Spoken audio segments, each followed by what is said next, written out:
Hey there, Sandy with Sandy & Company, and today we are talking about Sandy's Tool Shed.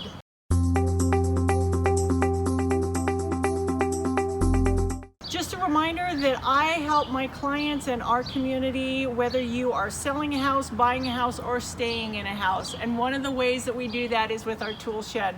So we've got a carpet cleaner, we've got a power washer. Power washer is probably what gets lent out the most. And then my more recent additions would be my trimmer and the fruit picker. So if you've got trees that need a little limbing up, kind of like this one I'm going to show you, or if you've got ones that also have fruit that later on you can do some picking, if you can't reach them, that can help you out.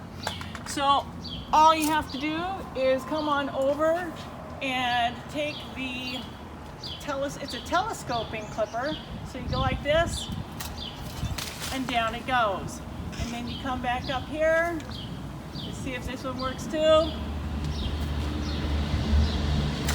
And down it goes. Okay, that's all I'm going to do without sweating too much in front of you.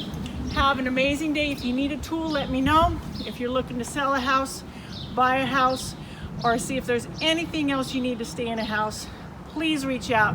I'm here to help. Have an amazing day.